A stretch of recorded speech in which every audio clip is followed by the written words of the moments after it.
এখন আমরা কঠোপনিষদের দ্বিতীয় অধ্যায়ে প্রথম বল্লী প্রথম বল্লী পাঠ করছি। এখন তার 7টি মন্ত্র আমরা ইতিমধ্যে পাঠ করেছি এবং তার ব্যাখ্যাও করেছি, আপনাদের স্মরণে নিশ্চয়ই থাকবে।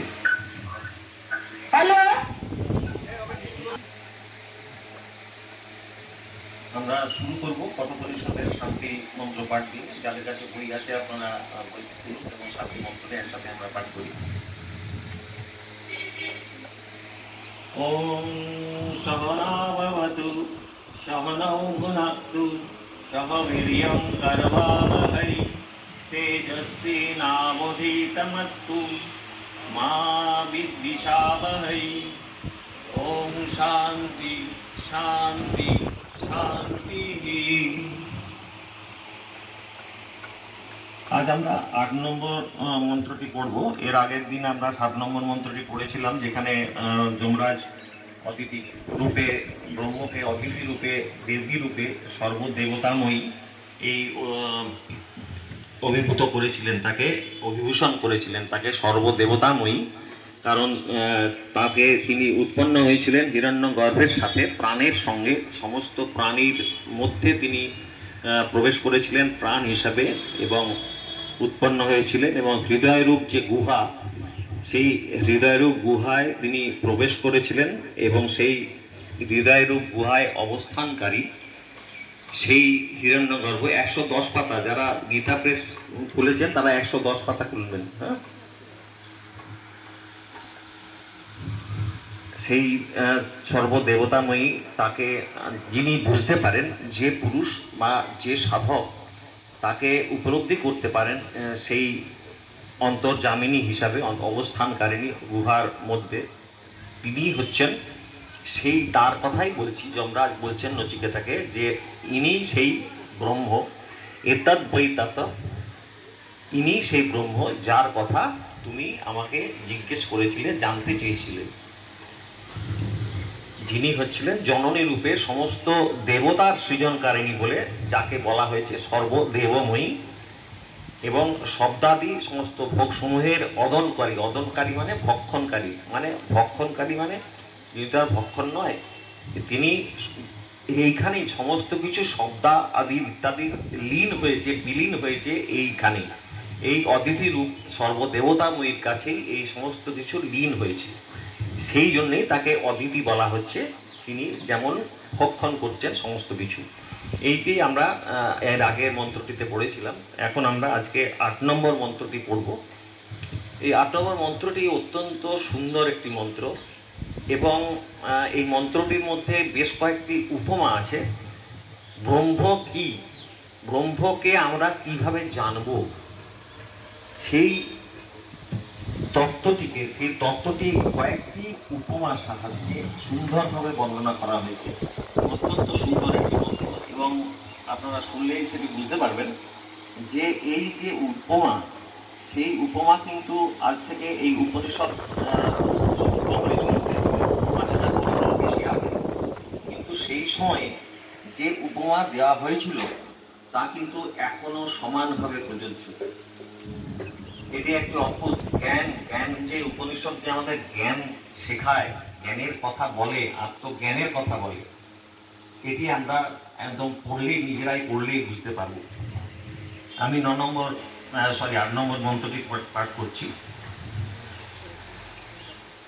অরণ্য নিহিত জাতবীরা গর্ভ ইব শুভৃত গর্ভিণীভি দিবে দিব ইদ্য জাগৃদদ্ভি হবিষ্মদ্ভি মনুষ্যভিরগ্নি এতদ বৈ তত। আরেকবার পড়ছি। অরণ্য নিহিত জাতবীরা গর্ভ ইব শুভৃত গর্ভিণীভি দিবে দিব ইদ্য জাগৃবদ্ভি হবিষ্মদ্ভি মনুষ্যভিরগ্নি এতদ বৈ তত। আমরা অর্থগুলো বোঝার চেষ্টা করি। এখানে বলছেন জ মানে যার কথা বলা হচ্ছে, যিনি, এর কার কথা বলা হচ্ছে, এখানে অগ্নিদেবের কথা বলা হচ্ছে। অগ্নিদেব জ্ঞাত বেদা যাকে বলা হয়, অগ্নিদেবের আমরা এর আগে প্রথম দিকের মন্ত্রে পড়েছি যে অগ্নিদেবকে জ্ঞাত বেদা বলা হয়, মানে সর্বজ্ঞ, তিনি সবকিছুর জ্ঞাতা, তাই তাকে সর্বজ্ঞ বা জ্ঞাত বেদা বলা হয়।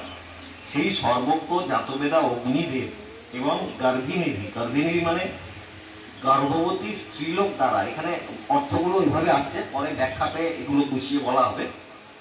সুহৃত, উত্তম রূপে ভীত বা সুরক্ষিত, এবং গর্ভের গর্ভ ইব, গর্ভের মতো, ইব মানে হচ্ছে মতো বা যেন, ইয়াসিফ, গর্ভ যেন গর্ভের মতো। এরপরে উদা উপমাটা দেখুন, এটি একটি উপমা হল, মানে ওখানে বলতে চাইছেন যখন কোনো মা কোনো সন্তান গর্ভে ধারণ করেন এবং সেই সন্তানকে তিনি যখন তার গর্ভ অবস্থায়, তখন যে সন্তান থাকে তাকে কিন্তু আমরা দেখতে পাই না, কিন্তু মা তখন সেই সন্তানকে নিজের সবটুকু দিয়ে লালন পালন করেন, পরিপোষণ করেন, এবং সেই যে রূপটি তিনি দেখেন তার সন্তানকে তিনিও দেখতে পান না, কিন্তু তিনি ব্রহ্মের সত্তা রূপে তাকে দেখেন। তিনি যখন দেখছেন সন্তানকে, তখন তিনি ব্রহ্মের সেই সত্তাকেই এখানে দেখেন। সেই উদাহরণটি এখানে দিয়েছেন। এবং দ্বিতীয় পরে আসছে আরো কথা, যেখানে বলছেন অরণ্য, এই অরণ্য নিহিত, অরণ্য নিহিত মানে অরণি মানে কাঠ, এখানে দুটি হয়েছে বলে সেই জন্যেই অরণ্য হয়েছে। এবং দুটি কাঠ আমরা জানি, দুটি কাঠ দিয়ে আগুন জ্বালানো হতো আগেকার দিনে, যখন যজ্ঞ হতো ইত্যাদি, তখন কিন্তু দুটি কাঠ দিয়ে আগুন জ্বালানো হতো। আর একটিকে বলতো উত্তর অরণি, অন্যটি বলা হতো অধ অরণি। একটি উত্তর মানে উপরের থাকবে উত্তর অরণি, আর একটি থাকবে নিচে অধ অরণি। এই দুটি কাঠ ঘর্ষণ করে আগুনি জ্বালানো হতো, প্রক্ষালন করা হতো।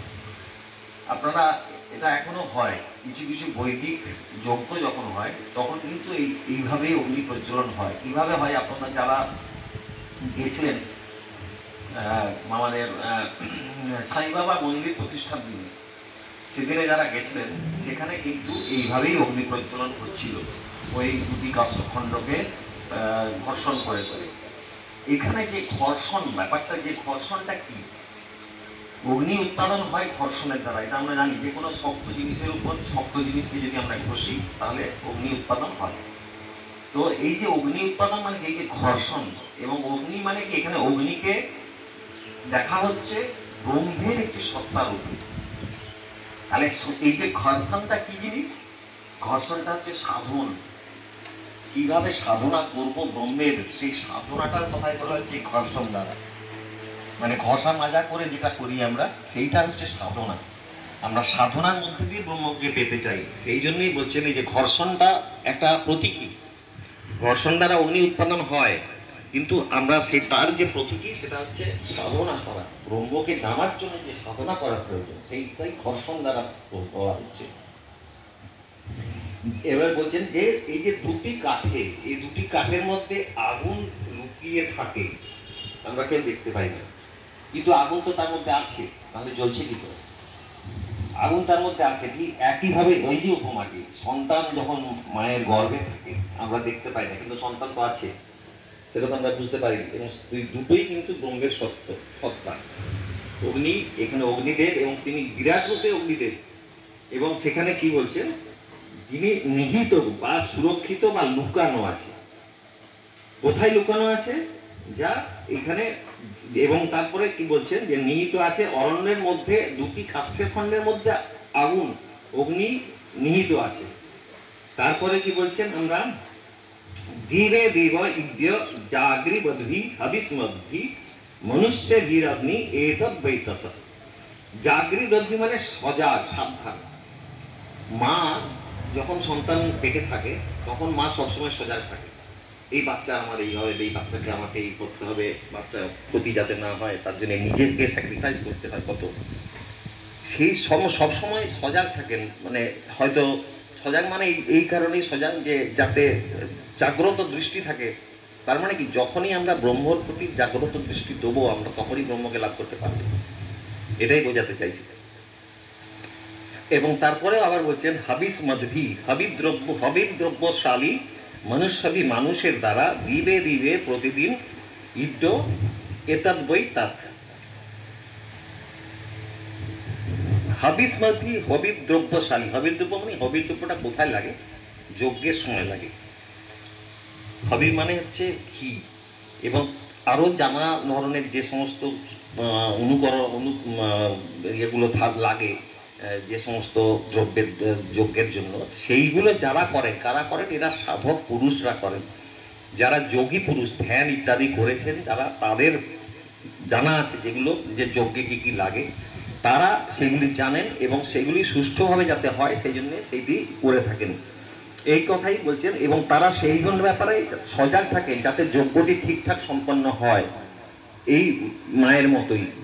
এবং আরও যা বলছেন যে মনুষ্যভি মানুষের দ্বারা, এবং যে সমস্ত মানুষ দিবে দিবে, দিবে দিবে মানে প্রতিদিন, প্রত্যহ, প্রতিদিন দিবে দিবে, ইড্ডিয় মানে স্তবনীয় বা পূজন করেন যিনি। ইড্ডিয় হচ্ছে স্তব করা বা আরাধনা করা, উপাসনা করা।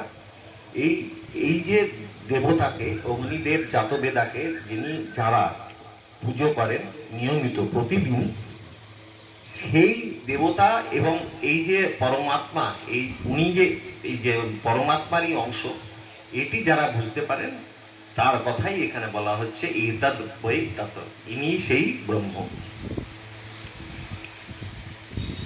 যে কথা নচিকেতা প্রশ্ন করে জানতে চেয়েছিল, এখানে ব্যাখ্যা হলো, দেখুন, যেরূপ গর্ভবতী স্ত্রীর গর্ভে যত্নের সঙ্গে সুচারুরূপে পরিপুষ্ট শিশু লোক চক্ষুর আড়ালে নিজেকে গোপনে অবস্থান করে, সেরূপ সর্বজ্ঞ অগ্নিদেবতা অধর এবং উত্তর অরণে, ওপরের কাঠ এবং নিচের কাঠ যেটা বলা হলো, ভেতর অদৃশ্যভাবে বাস করেন এবং নিজেকে এবং অগ্নি দেবতার জ্ঞাতা, শ্রদ্ধাশীল, যত্নবান, সতর্ক ও সমস্ত প্রয়োজনীয় যজ্ঞ সামগ্রী সম্পন্ন মনুষ্যগণ, যারা এই যে যজ্ঞের কী কী উপকরণ লাগে সেগুলি যারা সমস্ত জানেন, তাদের কথা বলা হচ্ছে সেই যোগী পুরুষ, যারা ধ্যান ইত্যাদি করে যোগী পুরুষ হয়েছেন, তারা সমস্ত কিছুই জানেন। এবং যে মনুষ্যগণ প্রতিদিন তার স্তব এবং সমাদর করেন, সেই অগ্নিদেবতা সর্বজ্ঞ পরমেশ্বরীর প্রতীক। এখানে যে অগ্নিদেবতার কথা বলা হয়েছে তিনি সর্বজ্ঞ ও পরমেশ্বরেরই প্রতীক। এবং নচিকেতা, তুমি যে জানতে চেয়েছিলে যে পরব্রহ্ম পরমেশ্বর কে, তিনি এই এতদ বৈ তত, ইনি এই পরব্রহ্ম পরমেশ্বর। নমস্কার।